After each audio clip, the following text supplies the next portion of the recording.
Alav Shalom. It says in Kohelet, Smach, rejoice, young man, in your youth, and walk in the ways of your eyes. One of the ways the Yetzer Hara gets a person is he tells them, you're young, don't worry. Now is the time to build financial security.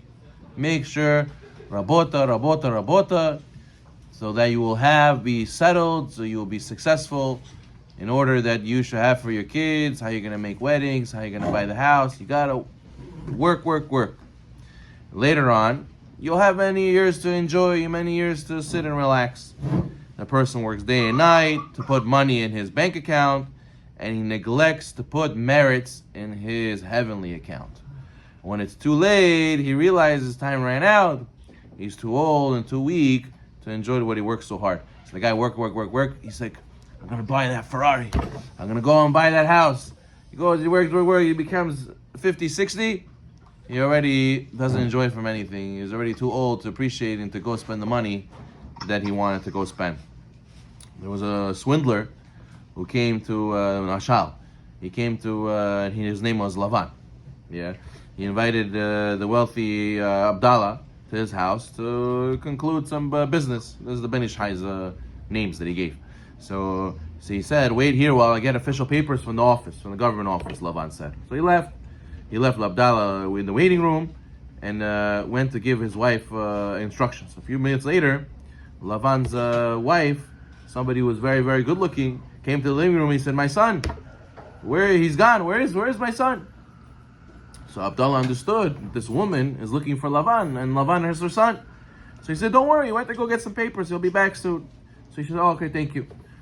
Abdallah knew that Lavan's father was dead, and must be that this is his mother, and she's a very young woman, very good-looking lady. So must be she's a widow. She's available for marriage. So he said, you know what? He was overwhelmed by desire, and he said, I want to marry this woman. So then Lavan returned. Abdallah asked him, no, what's the story with your mother? She's in Shidduchim. He said, what sum will you name in her marriage contract? Meaning, what do I have to do to make this happen? So Abdallah said 3,000 gold coins. It's all yours.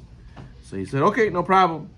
So he said, I'll convince her. I'll speak to her. Give me 1,000. Just give me 1,000. He gave him 1,000. Next day, Lavan told Abdallah that he was successful, and Abdallah paid him the 1,000. Then they went to the office, to the marriage office, to go get married, right? And the deputy signed that Abdallah's marrying Lavan's mother, and if he divorced her, it'll have to be 3,000, like they decided. So Abdallah went home. He was all happy. He's ready to make a Sheb Brachot. He's ready to do everything. And later, Lavan helped his real mother into the carriage and sent her to Abdallah's house. So when she enters the room, he sees a bent-over lady, 90 years old, looking like an old hag. What is this? So he gets all upset. She says, I am your wife. I am Lavan's mother. And he's like, I don't understand. You were so young yesterday. All of a sudden you became this.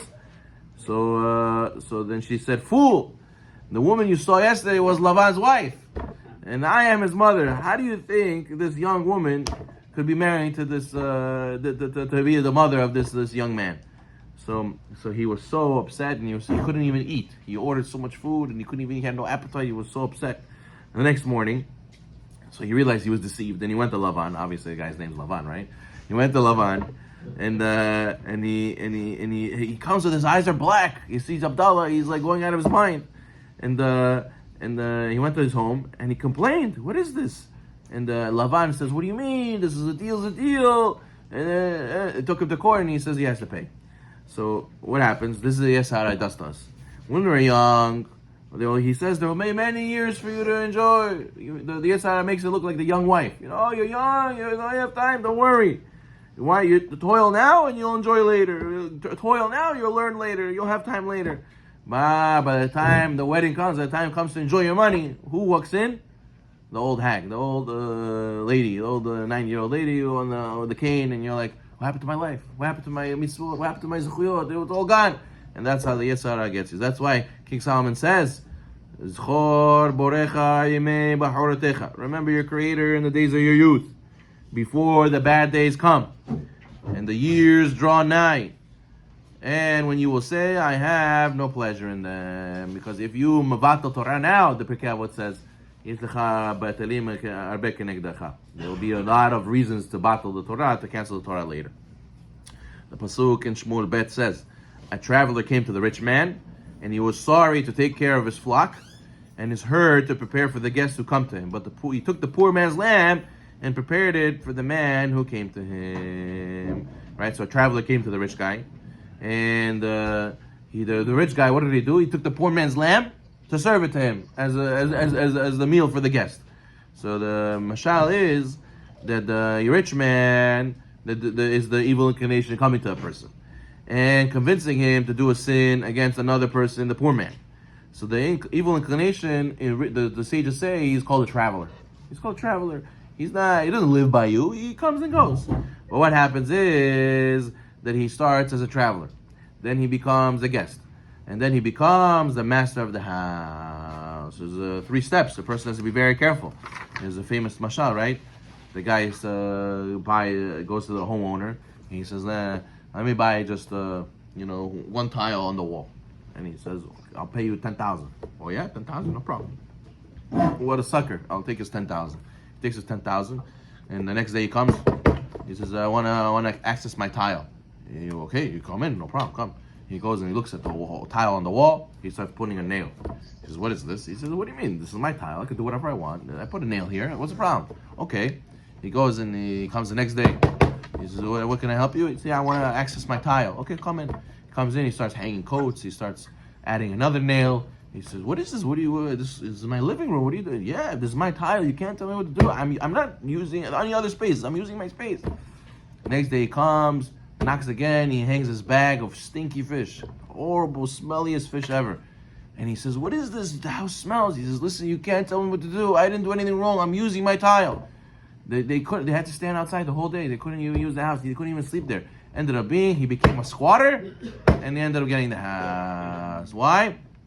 Yes, Sarah, you let him be a traveler, then he becomes a guest, then he becomes the master of the house. And he says, what did I do? What did I ask you to do? Small of air here, small of air here. And then the Gemara says, eventually he tells you, go do avodah zarah. So therefore, a person has to be careful when it comes to the Yesara. Don't give him even an inkling. Right? There's that guy, the poor man. He cut the rope, and the whole chandelier fell. All I did was take a small rope. What did I do? A person has to be careful. You don't know in Shamayim how much each averah is worth. Okay, we'll end over here. He says, the quotes the Gemara Sechet Sotah. It says that the spies, right? They had a whole conspiracy to go and to lie about, or say lashon hara about Eretz Yisrael, make the Jewish people not want to go. But only Caleb, who prayed by his forefather's grave, and Yoshua, Moshe prayed for him, added the Yud to his name. That's why Hashem they had Siyat Shmaya. They didn't fall into the sin. So, but the problem is they sent such a righteous man. They were all a leader of tribe leaders. How could they go and do the sin? Says the Ben Ish Hai, the spies were tricked by the Yetzirah. What did he do? He told them, the Yetzirah told them that it's a mitzvah to stay outside of Israel. Why? In the desert, what do we have? We have the man, we have Be'er Miriam, the water, the rolling stone. We have the clouds, the glory. We have tremendous Siyat D'Shmaya. People believed in God like no other. It was a very high level to live. But if we would go to land Israel, then we have to till the land, and then we have to put fruits of our labor. Then there's going to be Yitzhar that we're going to think that we're the bosses and we're the ones who make the success, and there's room for lack of emunah. It's a mitzvah to stay in the desert. We're on a high spiritual level. Why would we ever want to lose that? That's what the Yitzhar told them. So therefore, he said, if we're going to enter the land, then we're going to get our reward in Olam Hazeh. We're going to be able to get the reward of the land. So therefore he says, better that we should live outside of Israel. And what? So a person says he has to be careful not to fall into the Yetzirah, because Yetzirah, says by Yaakov and Esav, the Malach Shel Esav, the angel of Esav, it says some say he came to him as a thief, and some say he came to him as a Talmid Chacham. So you see that sometimes Yetzirah, he puts on a costume. Right? He puts on a suit and a jacket, and a tie, and he says, "Oh, it's a mitzvah. It's about you sleep in. You're gonna go to the next minyan. You're gonna pray better. You don't learn now. Go to sleep. Wake up early tomorrow, and then you don't wake up early tomorrow. It's all these excuses the Yitzhak could give you because he makes it look like a mitzvah, and that's why a person has to pray like Halev, and a person has to have a connected tzaddik like Moshe in order to be able not to fall into this trap of the Yitzhak that he'll come to you like a mitzvah. In the beginning, all he has to do is tell you, come to Avera. But then when you grow more and become more religious, now Yitzhak also has to become religious. He also has to come and give you logics and proofs from the Gemara why you're allowed to do this Avera. You need Siyat Dishmaya not to listen. Baruch Olam.